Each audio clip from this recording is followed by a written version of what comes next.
Magandang umaga po sa ating lahat. Tayo po ay tumayo para sa ating opening prayer. Tayo po ay manalangin. Panginoon, maraming salamat po sa umagang pinagkaloob nyo sa amin at sa bawat isa. Salamat, Panginoon, sa lahat ng biyayang patuloy nyong pinagkakaloob. Salamat sa pag-ibig. Salamat sa buhay namin, Lord God. Salamat na sa bawat araw-araw ay patuloy niyo kaming sinasamahan. Salamat, Lord, dahil binigyan niyo kami muli ng pagkakataon ngayong araw na ito upang purihin kayo, awitan kayo, Panginoon, ng sama-sama bilang inyong mga anak, Panginoon. Salamat po sa umagang ito. At nawa po ang bawat isa na paparating pa lang po ay pag-ingatan niyo po at makarating sila ng lagtis dito. Panginoon, samahan niyo po kami as we celebrate your day, Lord God. And in the mighty name of Jesus, amen and amen.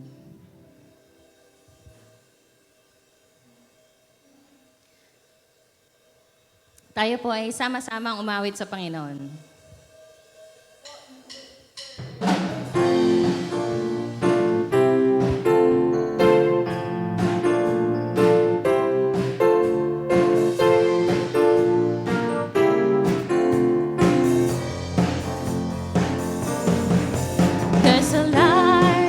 That shines with hope and grace, fills the sky with new mercy each day. We're alive. Let your glory pour out, Jesus. There's a joy that overwhelms our souls, 'cause we know our God is in control. Overflow. Let your favor pour out, Jesus.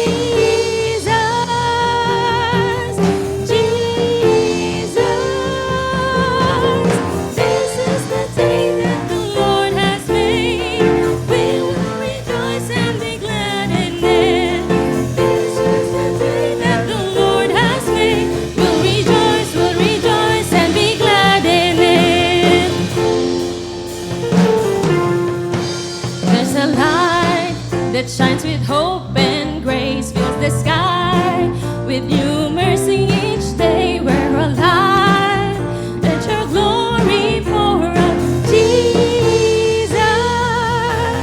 There's a joy that overwhelms our soul, 'cause we know our God is in control. Overflow. Let your favor pour out, Jesus.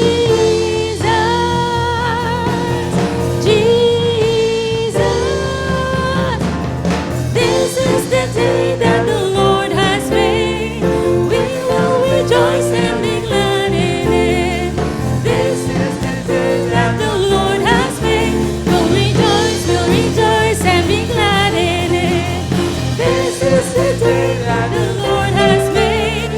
We will rejoice and be glad in it. This is the day that the Lord has made. We'll rejoice and be glad in it. We'll rejoice and be glad in it.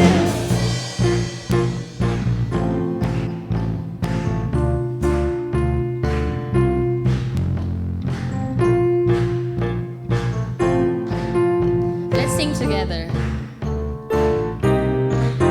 Leave behind what happened yesterday, 'cause today there's a new thing happening. Leave behind what happened yesterday, 'cause today there's a new thing happening. Leave behind what happened yesterday, 'cause today there's a new thing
a new day for us. Tunay nga na napakabuti niya. And as we remember the meaning of Christmas, the meaning of Jesus' life, right? I was just also reminded by this song that tayo mga tao po ay tao lang po, ano. Minsan as much as we try, minsan ito lang talaga yung kaya natin. Yung purihan siya, piliin siya araw-araw. And I remember the story about the woman with the alabaster jar. I just resonated with that person. Kasi yung ginawa niya, di ba, ginamit niya yung buhok niya, yung tears niya, pagpuna sa paa ni Jesus. Tapos, binuhusan niya ng pabango. Parang grabe lang yung klase ng worship na binigay niya. Kasi sobrang, parang gusto niya sabihin, Lord, sobrang great mo at ito lang yung kaya kong ibigay. Pero even though ito lang yung mga bagay na kaya nating ibigay, ang pagpili sa Kanya at pagpuri sa Kanya, I know that the Lord appreciates it. Just like the woman with the alabaster jar. So tayo po ay umawit sa Kanya.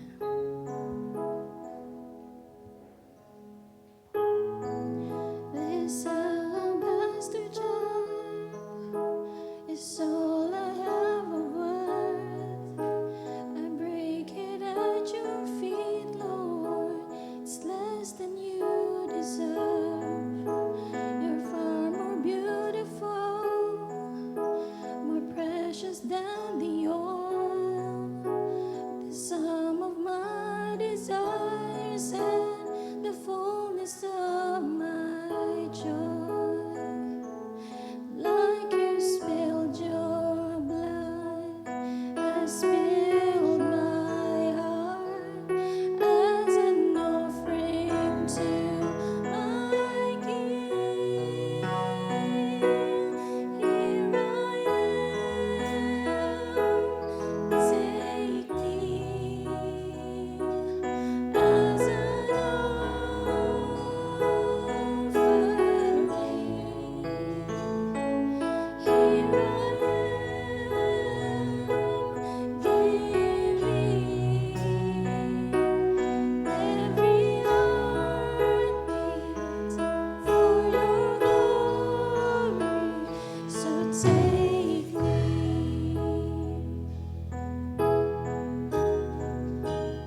sing worthy.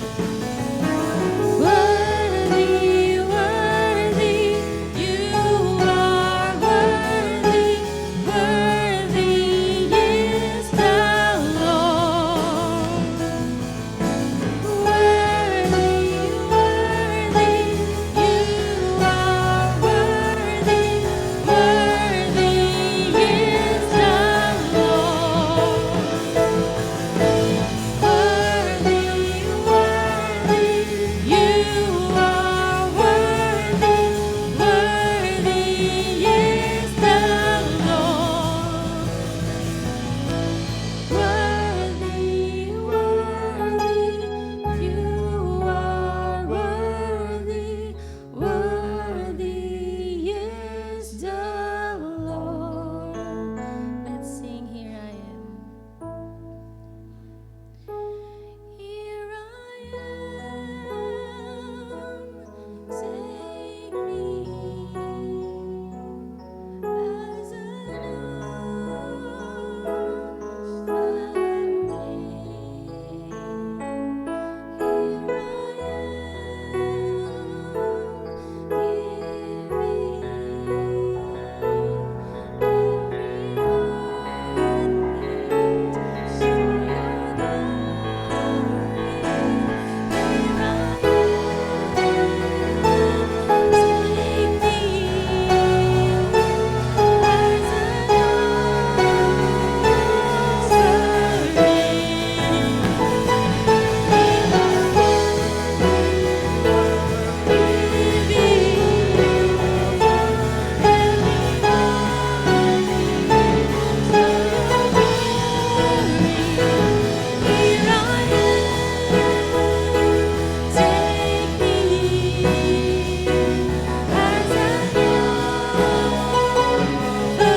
Patuloy po tayo umawit sa Panginoon. Hallelujah.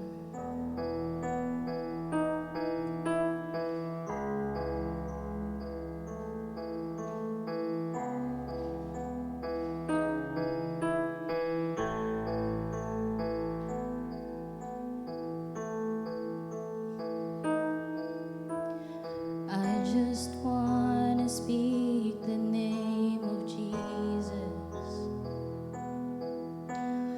over every heart and every mind. 'Cause I know there is peace within your presence. I speak Jesus.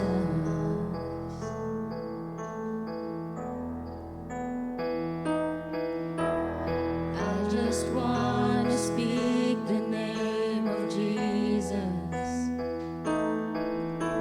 till every dark addiction starts to break,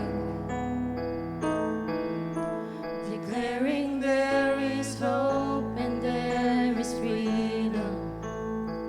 I speak Jesus.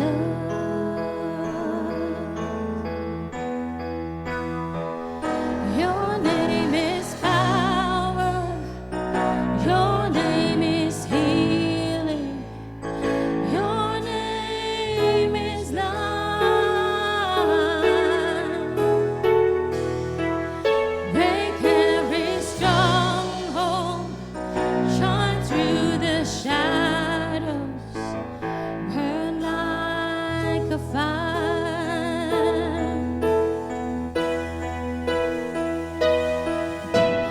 I just want to speak the name of Jesus over fear and all anxiety, to every soul held captive by depression. I speak Jesus.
Shout Jesus from the mountains, Jesus in the streets, Jesus in the darkness over every enemy, and Jesus for my family.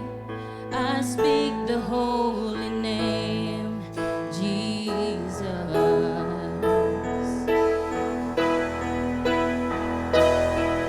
Shout Jesus from the mountains, Jesus in the streets, Jesus in the darkness over every enemy, Jesus for my family. I speak the holy name, Jesus.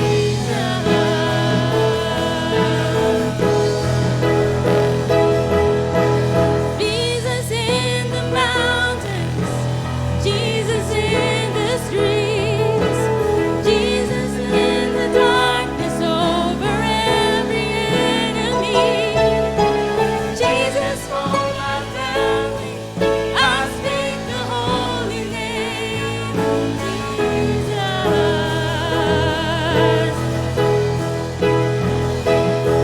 Speak Jesus from the mountains, Jesus in the streets, Jesus in the darkness over every enemy, Jesus for my family. I speak the holy name, Jesus. Your name is power. Your name is healing. Your name is love. Let's sing to the Lord. Break every stronghold. Shine through the shadows. Burn like a fire.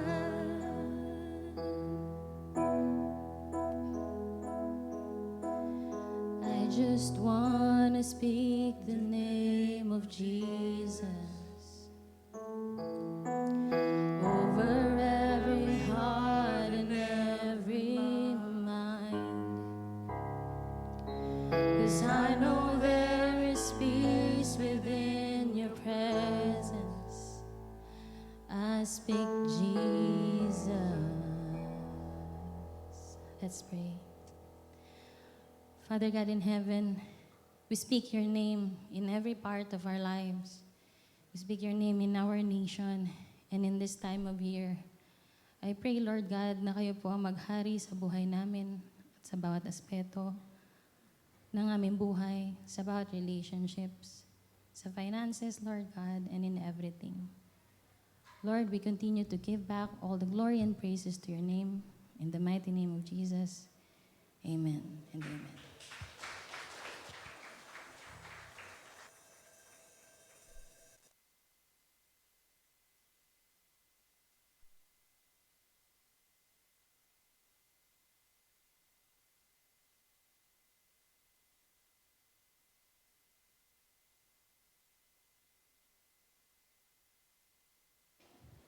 Magandang umaga po sa bawat isa. I-affirm po natin ang bawat isa sa atin pong mga batian. Magandang babae at lalaki kayo lahat. Ayan. Ibalik nyo naman po yung favor, pakisagot nyo po, ikaw rin, para pare-pareho ho tayo, di po ba? Ready? Batian po tayo, magandang babae at lalaki kayo lahat. Yung iba talaga hindi talaga sang-ayon, pati ako no? Kaya ayaw sumagot. Anyway, Merry Christmas po sa bawat isa. Pakibati nyo rin po ang inyong katabi ng Merry Christmas. Lalo na kung hindi nyo po kasama sa bahay. Yan. Ilang tulog na lamang po at Pasko na. At bago po tayo tumungo sa mensahe sa umagang ito, nais ko lamang po na kung mapapansin nyo, meron naka-insert, no? Nabuksan nyo na po ba yung ating mga printed program? May naka-insert po. Ito naman po isang maikli lamang po na health survey form. Gusto lamang po malaman ng ating pong worship purpose team ang inyo pong feedback. Magkaroon po kayo ng konting saloobin o damdamin, no? maipabatid niyo po ito. At kaya po meron po tayong maliit na worship health survey. May kinalaman po yan sa ating Sunday services. No? So, pakisagot lamang po kung ano yung honestly, nararamdaman niyo po tungkol dito. Siyempre, yung number 1, yan yung hindi kayo sang-ayon, hindi kayo talaga satisfied. Yung number 5, yan po yung talagang sumasang-ayon kayo. Satisfied po kayo sa atin pong ginagawang services dito po sa church.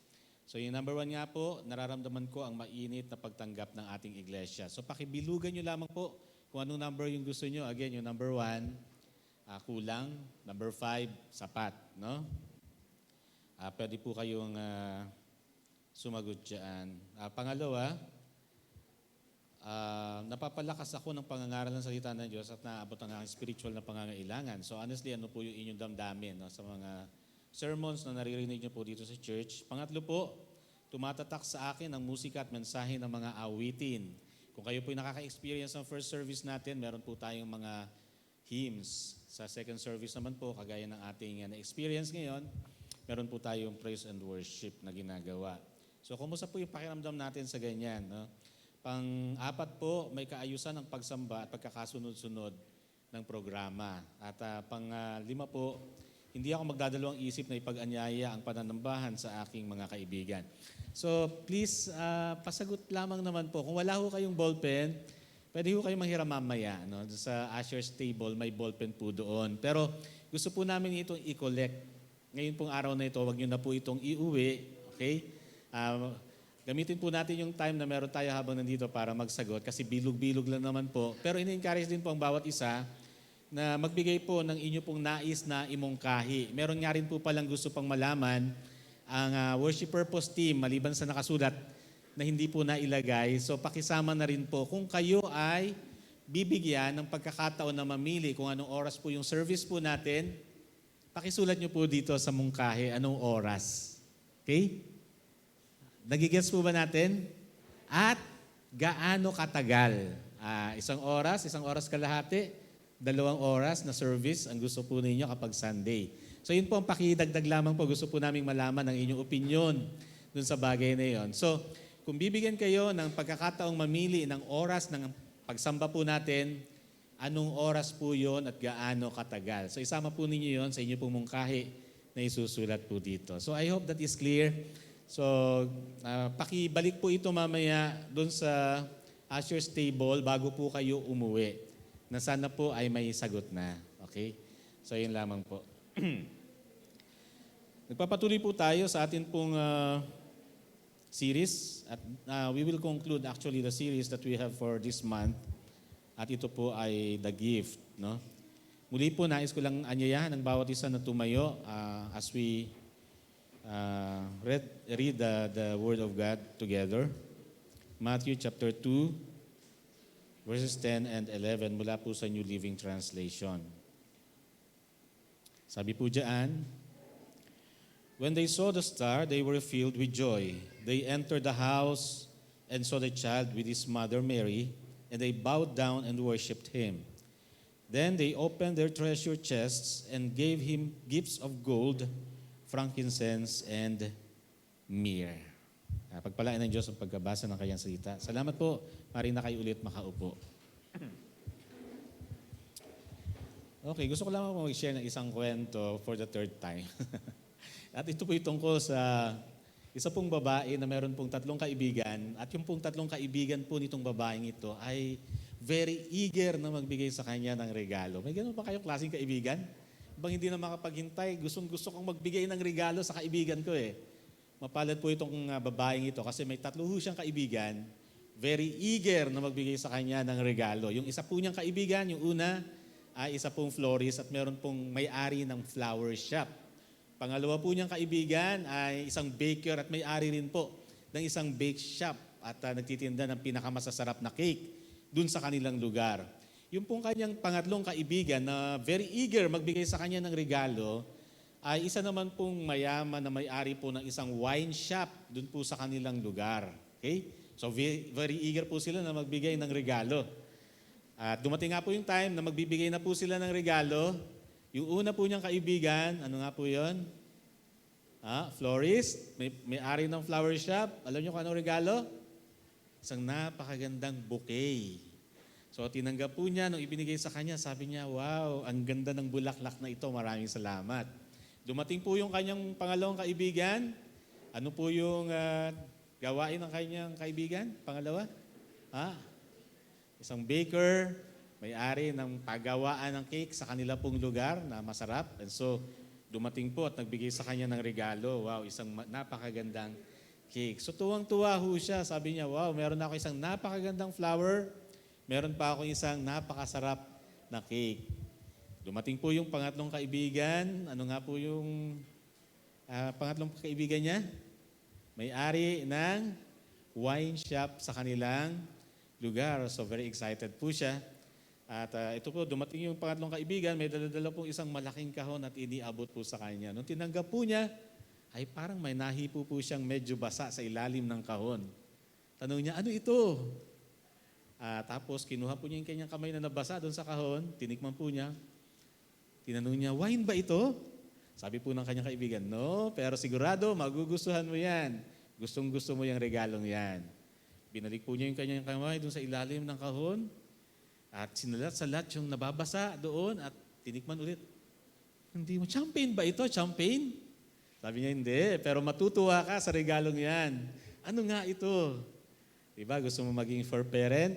Binilhan kita ng papi. Sabi niya gano'n. Ayun. So yung po palang regalo ay hindi wine, hindi champagne, isang papi at alam niyo na kung ano yun, nababasa doon sa ilalim ng kahon na kanyang tinikman. Yakis.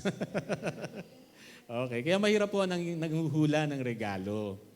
At dito po sa pinag-aaralan naman natin, hindi na ho tayo nanghuhula kung ano yung mga regalong binabanggit po natin dito. Alam na ho natin, tinatalakay na lamang po natin ano ang kahulugan ng mga regalong yan. And so ngayon nga po umaga, ang pag-aaralan po natin ay the gift of gold. Ano? And it represents Jesus as King like no other. Balikan lang po natin ng konti yung mga regalo na binigay nito pong wise men sa atin pong series na ito. 3 gifts that were given to Jesus by the Magi or the wise men. Una yung frankincense po and it represents Jesus as our high priest. Pangalawa yung myrrh. Jesus is our sacrificial servant. Kaya siguro napansin niyo yung message last Sunday ay parang pang mahal na araw no, tungkol sa suffering ng ating pong Panginoon kasi pinag-aralan po natin yung myrrh. At yun po yung nire-represent noon pong regalo na yon, no? Yung na si Jesus Christ is a suffering servant in His humanity and siya po ay nagdaan sa katakot-takot na hirap. So for this morning, pag-aaralan po natin ay gold, which is Jesus is our King. Okay, so saying it in another way, frankincense signifies Jesus' deity. Yung myrrh po signifies His humanity and gold signifies His royalty. So, ito pong wise men na ito ay nagbigay ng regalo at isa nga po sa regalong ibinigay nila ay ito pong gold. So, since gold represents Jesus as potentate or sovereign or ruler, ibig sabihin nito, ina-acknowledge po dito pong mga wise men na ito na si Jesus Christ po ay isang hari. Actually, nung dumating po sila sa Jerusalem at hindi po nila makita si Jesus Christ na ipinanganak, nakausap po niya si Herod at yun nga po yung tanong nila, where is the one who has been born, sabi niya, King of the Jews? So meron ho silang pagkaalam na yun pong ipinanganak ay isang hari. Kung paano ho nila nalaman yun, medyo misteryoso po, hindi po natin gaanong alam. No? Basang sila, nakakita lamang ho sila ng star from the east at yun po yung sinundan nila. And somehow, nagkaroon po sila ng idea na yung ipinanganak ay isa pong hari. And because of that, nag-prepare ho sila ng mga magagandang regalo na pwedeng ho nilang irigalo at kasama na nga po dito yung gift of gold. And that, of course, magpapakita po yan na nire-recognize po nila si Jesus Christ as King. Okay? Now, si Jesus Christ po is, of course, He is a King. Pero alam ho siguro nating lahat, and you will agree, na He is more than a King. No? He is a King like no other. Sabi nga po ni Paul nung siya'y sumulat kay Timothy sa 1 Timothy 6:15. For at just the right time, Christ will be revealed from heaven by the blessed and only Almighty God. He will be revealed as the King of kings, of all kings, and Lord of all lords. Yun po yung sinasabi ni Apostol Pablo, no? Si Jesus Christ ay hindi lamang siya isang ordinaryong hari, but He is the King of all kings and the Lord of all lords. Wala na ho na masihigit pa, no, sa pagkakasali niya sa Greek, no, para mas ma-emphasize po ni Paul yung kanyang statement more than that. So ito po yung talagang greatest statement ni Paul about the Lord Jesus Christ, that He is King of all kings and He is Lord of all lords. Ang buong universe, of course, nasa ilalim ng kanya pong control. Yun ang ibig sabihin po ni Paul dyan. So, nangangahulugan lamang yan na indeed, Jesus Christ is the King like no other. Now, wala akong nag-i-expect, walang nag-isip na ang isang hari ay ipapanganak hindi sa palasyo kundi sa sabsaban. At yun po yung nangyari sa atin pong Panginoong Yesus. Walang nag-iisip, no? At walang mag-aakala na ang isang hari ay ipapanganak sa isang maliit na lugar ng Bethlehem at hindi sa Jerusalem. Wala hong nag-aakala na yung hari na ipapanganak ay magiging kaibigan ng mga prostitute, hahawakan ang mga lepers, no?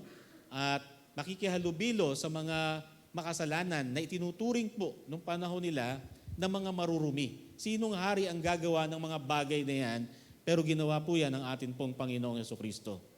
Sino mag-aakala ng isang hari ay aakusahan at later on, paparusahan sa kasalanang walang katotohanan, di ba? At hindi siya nagkasala, and eventually, ito pong haring ito ay ipapako sa krus, pero nangyari yan sa atin pong Panginoong Jesus. Kakaiba ang pagiging hari ng atin pong Panginoon. Hindi siya kahalintulad ng sinumang hari na maaaring kilala ho natin, pero again, higit ang kanyang pagiging hari sa kanino man because He is the King of all kings and He is the Lord of all lords. At ito po yung somehow na-recognize and ina-acknowledge po nito pong mga wise men na ito for whatever reason, no? Kung paano po nila nalaman na ganun ang atin pong Panginoong Yesus. Kaya nga po, nagbigay po sila, nag-prepare sila ng mga gifts na karapat-dapat sa isang hari na kanila pong nais na makita. So, tingnan po natin yung significance ng gold as a gift na kanila pong ibinigay. Unang-una, gold is one of the things that consistently retains and increases its value. And it is a fitting gift para po sa isang king. A very appropriate gift for a king, no? Lahat daw po ng mga nagreregalo sa hari, lalo na nung panahon na yon, ay lagi may kasamang gold dahil yun ay pag-acknowledge kung gaano kadakila yung hari, no? So nagbibigay ho sila ng gano'n. It is also a foretelling gift. It tells us in advance that Jesus will rule and reign. Nung ipinanganak si Jesus Christ, ipinanganak siya sa sabsaban. Walang pumapansin sa kanya. Okay? Andun lamang siya sa isang maliit na lugar ng Bethlehem. Pero itong hari na ito na ipinanganak, sabi nga po natin, ay maghahari talaga. At yun po yung sinasabi ni Paul doon sa 1 Timothy na binasa ho natin. Okay? At yun pong gift of gold na ito ay nagfo-foretell, no? Kung ano ang gagawin ng haring ito na ipinanganak. Sa pamamagitan po ng gift of gold, pinapakita nila na ang haring ito ay talagang merong authority. He is sovereign. He is really a potentate, no? At siya ay talagang maghahari dahil siya ay totoong hari. At pangatlo po, it was a foreordained gift. Mahalaga po itong gift na ito of gold ng mga magi or ng wise men because the Lord's family would need this to help meet the cost of their journey and stay in Egypt. Tandaan po natin, ano? Sila ay nasa Bethlehem. Hindi yun talagang tinitira nila. Nakatira ho sila sa Galilee. Pero dahil nga po, iniutos po nung panahon na yon ng emperor na magkaroon ng census. Inutusan lahat ng mga mamamayan na bumalik sa lugar kung saan ho sila ipinanganak. At yun yung panahon, if we know the Christmas story, kung bakit nagbiyahe si Mary at si Joseph patungo po ng Bethlehem nung panahon na si Jesus Christ ay kabuwanan na. Si Jesus Christ. Ano nangyari yun? Si Jesus Christ kabuwanan. Pero yung iba mukhang tulog hindi napansin no? Nung si Mary ay kabuwanan na para ipanganak si Jesus Christ. Okay? Nauuna po kasi yung bibig ko sa utak ko minsan. So, ayun. At dahil nga po doon, ipinanganak si Jesus Christ doon sa Bethlehem at wala man lamang room para sa kanya, wala hong lugar para sa kanya. Kaya nagtiis na lamang sila doon sa lugar ng mga hayop para doon po ipanganak ang ating pong Panginoong Jesucristo. Ni Mary, binalot na lamang ng balabal. Now, hindi ho sila taga roon. Okay? And pinapakita ho sa atin na hindi ganun ka-well off ang family po ni na Joseph and Mary. Dahil kung titinan natin, nung time na po for Jesus Christ to be dedicated on the temple, alam niyo may dalawang options kapag i-dedicate sila para sa offering of sacrifice. Kapag medyo mayaman ka, magdala ka ng tupa para iyong ialay.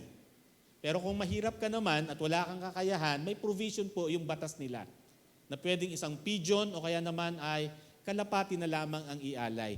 Nung si Jesus Christ po ay i-dedicate doon po sa temple, ang dala-dala ho nila, kalapati. Which reveals na sila po ay talagang mahirap na mga tao lamang. Okay? And pagkatapos po nyon, alam mo natin, siguro yung istorya, if you know the Christmas story, na after the census at pagkatapos pong mga anak ni Mary, hindi ho kagad sila nakabalik doon sa kanila pong lugar. Bagkus, sila po ay napunta ng Egypt. Ay napakahalaga po nito pong gift, nito pong mga wise men na ito, and somehow ito po ay parang foreordained gift na alam na kung ano mangyayari, no? At ito po'y nagamit para mapunan ang mga pangangailangan ng ating pong Panginoon in their stay in Egypt. Tandaan po natin, hindi sila taga roon. Now, tingnan po natin mamaya kung madadaanan natin, bakit ba sila napunta sa Egypt, no? From Bethlehem, ay hindi naman sila taga roon, dapat bumalik sila sa Israel. Pero yun nga po ang nangyayari, okay? So, mahalaga po yung kanila pong gift na ito, no? Kasi nga, in biblical days din po, yung chief measure daw po ng wealth ay kung gaano karaming gold meron po ang isang tao. At dahil sa kakulangan din po ng supply ng gold, talagang mataas po ang value ng gold na ito. And it was in fact known as the gift for kings. So yun po yung binigay dito po mga wise men na ito. They recognized Jesus Christ as king. Hindi pa ho nila namimit. Tandaan po natin, hindi rin ho sila Hudyo. They do not belong doon po sa lahi kung saan galing ang ating pong Panginoon. Galing ho sila sa isang malayong lugar. Sila po'y mga pagano. Pero tinawag ho sila ng Panginoon para ipakilala kung sino yung ipinanganak, and they recognize Jesus Christ as King, at nagbigay ho sila ng appropriate na response para po sa Panginoong Jesus nung siya'y ipanganak. Now, hindi lahat ganon ang response sa kapanganakan ng ating pong Panginoon. Kaya sa passage po ng Matthew chapter 2 ay pwede rin ho nating tingnan yung iba't ibang mga responses ng mga tao sa ating Panginoong Jesucristo bilang isang hari.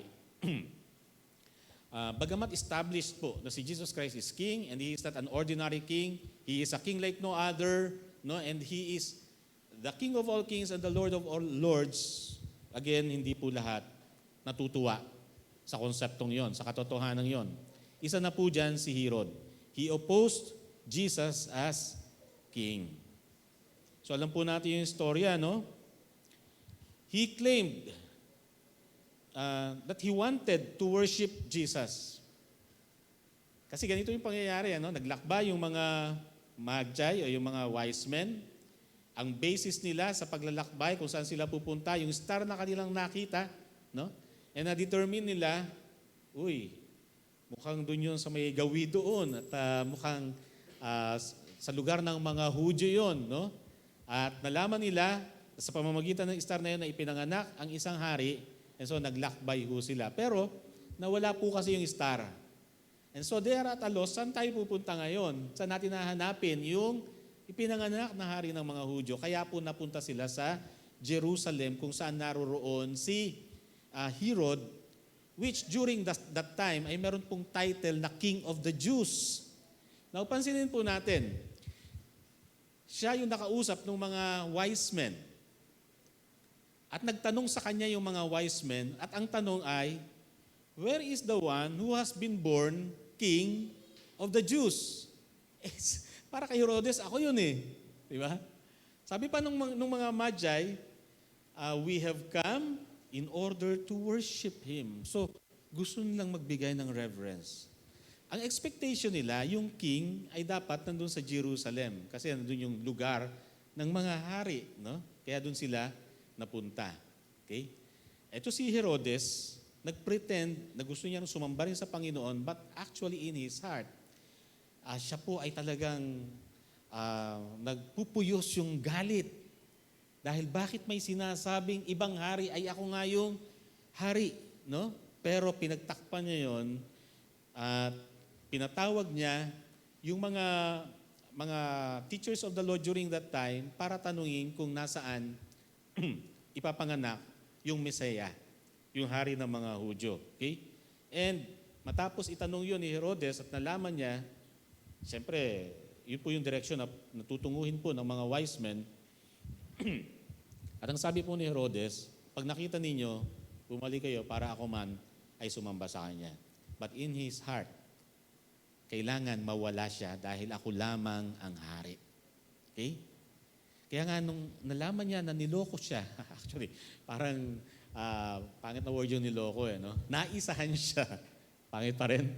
Pero ganun ang pangyayari kasi nagpakita sa sa mga magi or sa wise men yung isang anghel at binalaan sila, wag na kayong bumalik sa inyong dinaanan, mag-iba na kayo ng ruta, no? Kasi may planong masama si Herodes, hindi na nga sila bumalik. At dito na po lumabas yung matinding galit nito po si Herodes. Grabe yung kanyang opposition dahil alam niyo paranoid po itong hari na ito si Herodes. Wala siyang ibang nais kundi manatili po sa kanyang luklukan, sa kanyang pwesto. Ano man po ma-perceive po niya na threat sa kanyang throne, ay talaga naman pinapapatay niya regardless kung may ebidensya ho siya o wala. In fact, according to tradition, pinapatay po niya yung kanyang asawa, pinapatay po niya yung kanyang biyanan na serve as a priest sa Jerusalem dahil nakita niya na parang threat ito sa kanyang pamumuno. Pinapatay po niya yung iba po niyang mga anak. Lahat po ng napiperceive po niya na threat sa kanya pong paghahari ay ipinapapatay po niya. Kaya no wonder nung time na ito ay nag-order po si Herodes, no, na yung mga soldiers po niya pumunta sa Bethlehem at patayin ang lahat ng mga bata na naroroon para mapatay yung sinasabi ng mga wise men na hari. Ganun kasalimuot yung unang Pasko, no, nung pagsila ng atin pong Panginoon. Isipin mo yung atrocity na ginawa po nito si Herodes dahil sa kanyang pagkikling doon sa kanyang throne at ayaw niya may papalit sa kanya na hari. Pinapatay po niya ang lahat ng bata 2 taon pababa. At sabi nga, merong matinding weeping doon at talagang hagulhulan doon po sa lugar ng Bethlehem. Could you imagine, no? Hindi natin alam kung gaano karaming bata na 2 years old and below ang naroroon. At kung ikaw ay nanay or magulang ng bata, basta mo na lamang bang ibibigay sa mga soldiers yung iyong anak para patayin, sigurado ipaglalaban mo yon. And chances are, ikaw man ay mapapatay. So ito pong atrocity na ginawa po ni Herodes sa lugar ng Bethlehem ay maituturing nating mas masahol pa kung hindi kasing sahol ng ginawa po ng Hamas noong October 7 doon po sa Israel. No? Walang patawad mga sibilyan. Grabe ho yung kanila pong ginawa. At hindi na ho natin kailangan i-describe pa pero nakakapangilabot. Pero ganun po yung ginawa ni Herodes. No? Pinatay lahat ng mga sanggol, mga bata, 2 years old and below. Ano po yung purpose? Para walang makakuha sa kanyang trono. Yun po yung masakit po dito. Now, maaaring tayo po, gusto rin nating sumamba May mga tao po kasing ganun, no? They are pretending that they also want to worship Jesus, but in their hearts, ayaw ho nilang i-relinquish yung kanila pong paghahari sa kanilang sariling buhay. Kaya ngayon, makakakita ho tayo ng mga tao na at no wonder, galit sa atin pong Panginoong Jesucristo. Kasi ang demand, kapag ikaw ay kumilala kay Jesus Christ bilang isang hari, subject ka niya. Dahil subject ka niya, ang masusunod, hindi na sarili mo, kundi siya na dahil siya na ang hari ng buhay mo. At doon nga po nanggagaling yung sinasabi nating kaligtasan ho natin. When we confess Jesus Christ as Lord, then we will be saved. When we believe in our hearts that He has risen from the dead and confess with our mouths that He is Lord, no?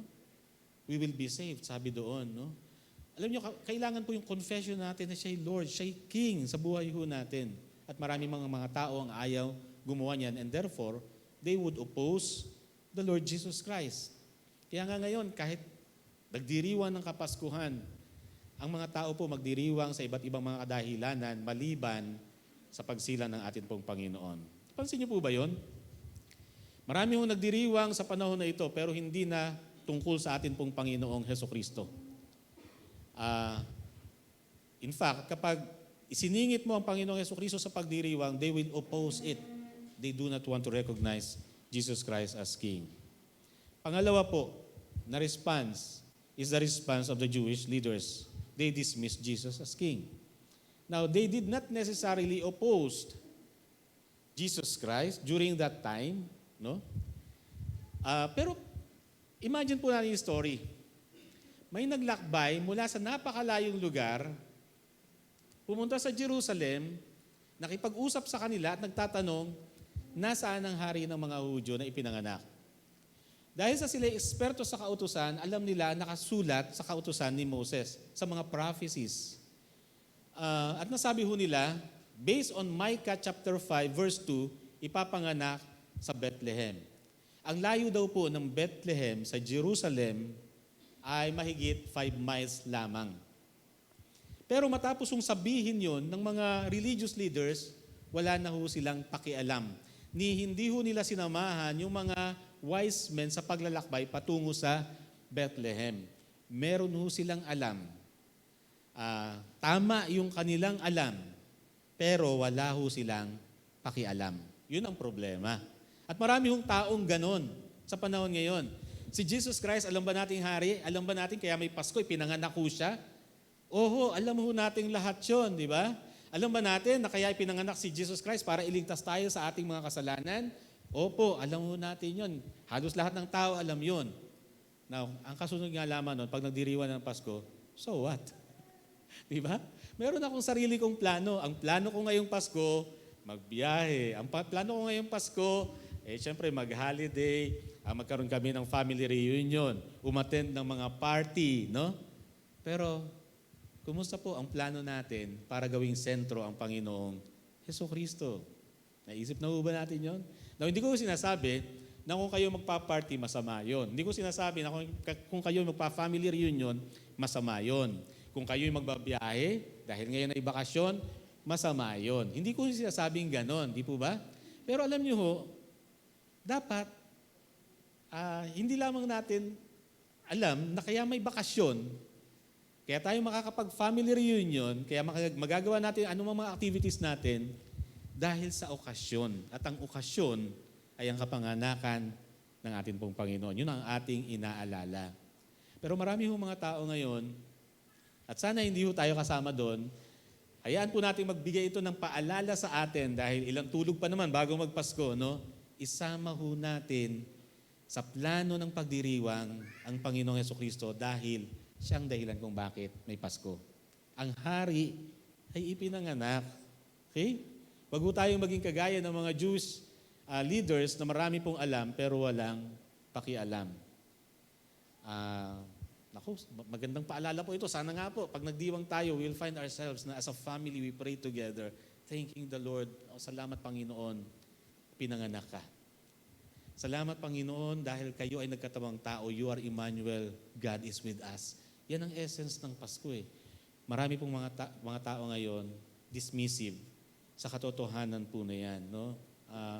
You may not be opposing Jesus, but how often, sabi nga, have you dismissed Him in order to focus on other things? Now, ito po yung pagkakaiba ng lahat dito po sa wise men.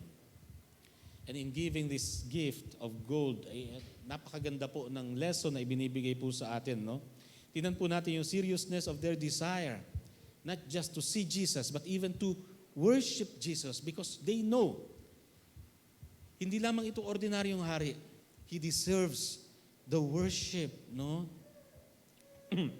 So, una po, they did not mind the distance. Bagamat hindi po nakalagay sa Bible kung saan sila galing, nagkakasundo po yung mga mananaliksik ng Biblia na galing ho sila doon sa may sa lugar ng dulong silangan sa may Persia or kaya sa Babylonia. Okay? Nung panahon na yon, napakahirap po ng paglalakbay. Dahil sobrang layo mula doon hanggang sa Jerusalem. Idagdag mo pa yung Bethlehem, another 6 miles. No? It will take them a long time bago ho makarating doon. Di ba meron tayong 12 days of Christmas? Mula raw po yun sa December 25 hanggang dun sa kung saan nakita ng mga wise men or ng mga magi si Jesus Christ. And it takes 12 days daw po. Kaya January 6 yata yun di ba? Kaya may 12 days of Christmas na sinasabi hanggang dun sa sinasabing Epiphany kung saan ni-reveal ng Panginoon yung kanyang sarili nung makita siya. Dito pong mga wise men. Pero alam niyo po, kung titinan po natin, it's more than 12 days, mga kapatid. In fact, it would take months and even more than a year bago raw po makarating ito pong mga wise men na ito doon sa destination na yon sa kanila pong paglalakbay. Grabe, yung layo. Kasi nga, considering the fact na ang means of transportation lamang nila noon ay kamelyo at maaari hindi pa sila sumakay, who knows, wala naman sila sabi sa Bible, yung depiction na nakakamelyo sila, tatatlo sila, ay maaaring hindi totoo yun. No? So nagtakbay sila sa napakalayong distansya. At ang patunay po niyan kung bakit natin sinasabing matagal bago nila nakita si Jesus Christ. Mula nung makakita ho sila ng star, ayun nga pong decision ni Herod. Kasi yung inquiry ni Herod sa mga wise man ay, kailan nyo ba nakita star? And inestimate po ni Herod yung tagal. Kaya nga po ang naging decision niya, ang papatayin, 2 taon na bata pababa. Kung madali lamang yun, ba't mo naman kailangan isama pa yung mga 2 taon? Sana 6 months pababa na lamang or 1 year pababa. Pero ang desisyon ni Herod, no? Ay hindi makakaligtas yan. 2 taon pababa ang dapat patayin, no? Para mapatay ang atin pong Panginoong Jesucristo. At nun pong alam natin, sabi ho sa binasa ho natin, no? Nasumpungan po ng mga wise men si Jesus Christ, hindi po sa sabsaban, kaya maliri po yung mga belen na nakikita ho natin. Doon na ho siya naabutan ng mga wise men sa loob ng isang bahay sa Bethlehem. At si Jesus Christ ay hindi na po baby, siya po ay isa ng toddler. Okay? Maaaring lumalakad na si Jesus Christ that time. Okay? Bilang isang bata. Yun po yung layo, yung distansya ng kanila pong nilakbay. Pero dahil sa seryoso ho sila, hindi ho nila yon alintana. Pangalawa, they disregarded the difficulty. Okay, dahil malayo at mahirap yung means of transportation, i-imagine po natin yung difficulty bago ho sila nakarating doon. Mahirap po na paglalakbay ho yun. At maaaring hindi lamang naman sila tatatlo, maaaring they are an entourage kasi mga VIP rin po ito mga kingmaker po ito.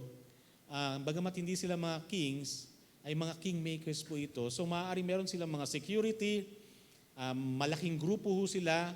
In fact, maaari hong nagna-number ho sila ng more than 100. Who knows? Pero very unlikely na tatatlo po itong wise men na ito. At yun po yung dapat siguro makorek sa mind natin sa atin pong Christmas story. Kasi yun ang madalas natin napapakinggan at nakikita. No? So maaari, wala tayong idea actually how many they are. Pero masasabi ho natin, marami ho sila. Dahil hindi naman ho sila papansinin ni Herodes kung 3 lamang sila na parang wala silang kaapil-apil. Di ba? Kakausapin mo ang hari ng mga Hudyo na si Herodes at bibigyan ka ng panahon Hindi ho eh. Talagang na-sense ni Herodes kung gaano kaimportante ang mga taong ito, pero baliwala sa kanila yung kanilang kahalagahan. No? At hindi ho nila inalintana yung hirap na kanilang pagdadaanan dahil mas mahalaga kaysa sa kanila ang kanilang pupuntahan. At yun po yung ating Panginoong Jesucristo. And they defied the danger. Isipin natin, marami ho silang dalang regalo. Kayamanan na yon actually, yung dalaho nilang regalo na yon. Potential na kahit may mga security pa sila, salakayin sila ng mga masasamang loob, ng mga magnanakaw, saktan ho sila o kaya na may patayin ho sila. Hindi ba nila naisip yon kung sila yung maglalakbay ng ganyang kahaba at hindi nga nila alam kung saan pa sila talaga pupunta? Okay? Hindi ba nila naiisip na maaaring manganib ang kanilang buhay? Wise men po ito. Sigurado naisip po nila ang lahat ng yon. Pero isasakripisyo nila ang lahat, makita lamang ang Panginoong Yesus. Upang pag nakita ho nila, sambahin ho nila. Ganun ho sila kaseryoso sa kanilang paghahanap sa atin pong Panginoon. And true enough, nung makita nga ho nila, maaaring hindi ito yung expectation nila, ang hari ay dapat nasa palas, pero nakita natin sa loob ng bahay. Ang hari ay dapat nasa isang prominenteng lugar, pero naririto sa Bethlehem. Maaaring meron silang mga expectations bago ho sila naglakbay. At lahat ng expectations ho nila nawala. Iba yung reality dun sa kanilang mga expectations dahil iba yung kanilang nakita doon. Ang nakita nila isang toddler na maaaring naglalaro. No? Pero hindi ho nawala sa isipan nila, itong naglalarong ito, itong batang ito ang hari ng mga hari. Ito ang Panginoon ng mga Panginoon. And so inialay po nila yung kanilang gifts of frankincense, of gold, of myrrh. Inialay po nila sa Panginoon. Nasabi po doon, nagpatira pa sila in order to worship Him. Grabe ho yung kanilang pagpapakababa sa harapan ng Panginoong Jesus. No? Yung sinasabi ho dito, nagpatira pa, literally talaga, dumapa ho silang, sayad po yung mukha sa lupa. Ganun po yung salita na dinidescribe po dito. Ganun ang kanilang paraan ng pagsamba. Talagang ipinagpakababa po nila yung kanilang sarili sa Panginoong Yesus, recognizing na itong batang kaharap po nila, ito ang hari ng mga hari at Panginoon ng mga Panginoon. So ganun po yung kanilang response sa kanilang nakita. They did not waver sa kanila pong paniniwala dahil meron ho silang kaalaman, no? Kung sino ang atin pong Panginoong Yesus. By the way, gusto ko lamang pong isama, no?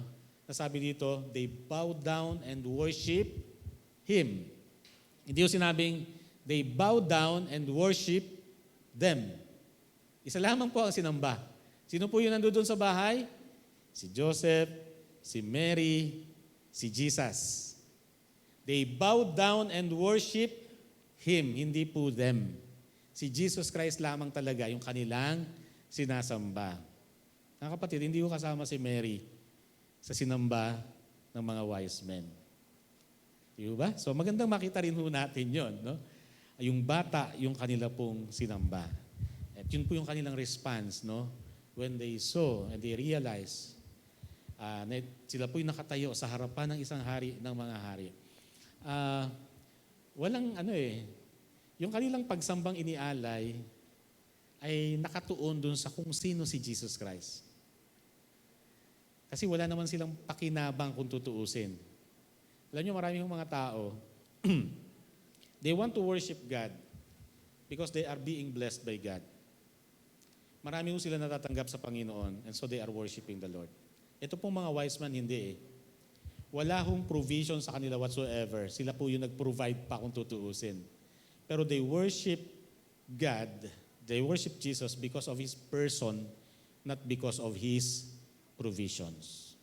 I think mahalaga rin thought po yun sa atin. No? Nang pagsamba po sa Panginoon, hindi nakaugnay dun sa gaano ka ba ka-bless ngayong Pasko? Marami ka ba natanggap na regalo? O ikaw ba'y salat ngayon? Wala ka bang bonus? Wala kang 13th month pay? No? Saan mo ibabatay ang pagsamba mo sa Panginoon? Ang pagsamba sa Panginoon nakabatay sa pagkilala mo kung sino talaga siya. Hindi sa mga provisions niya. So, yun po yung challenge sa atin. Ano ang response po natin? Knowing that Jesus Christ is King. Alam niyo, C.T. Studd, isa pong missionary, siya rin po yung tao na binigay ang lahat. No? He gave up wealth, his fame, his comfort, and many relationships in order to be a missionary sa China. Ito po yung sinabi niya, only one life, it will soon be past. Only what's done for Christ will last. Itong pinakamahalaga sa buhay. Iisa lamang itong buhay na ito, ipaglilingkod ko na ito sa aking Panginoon. Kaya nga po, hindi ho siya tumanggi, wala ho siyang ipinagkait, ibinigay po niya ang lahat. So, ito po yung question sa atin as believers, and I would end with this, no? Is Jesus Christ your King? If Jesus Christ is your King, are you really His subject? Ipapasakop ka ba sa Kanya? Is He calling the shots in your life? Siya ba ang nasusunod sa iyong relasyon? Kanya sa prayer ni Artie, parang narinig ko yun, ano? Kayong maghari sa aming relasyon, sa aming finances, sa lahat ng areas ng buhay natin, no? Ipinapasakop mo ba sa Panginoon dahil hari mo siya? And, pinakahuli ko pong tanong, before I end, no? Ito po yun. If you know that Jesus Christ is King, how can you better serve Him? Paano mo siya pasigit na mapaglilingkuran? So gusto ko pong iwanan sa inyo ang mga kaisipang ito, no? Sa pagtatapos po natin ng series na ito. Jesus Christ is a King like no other. Let's worship Him. Let's serve Him. God bless us.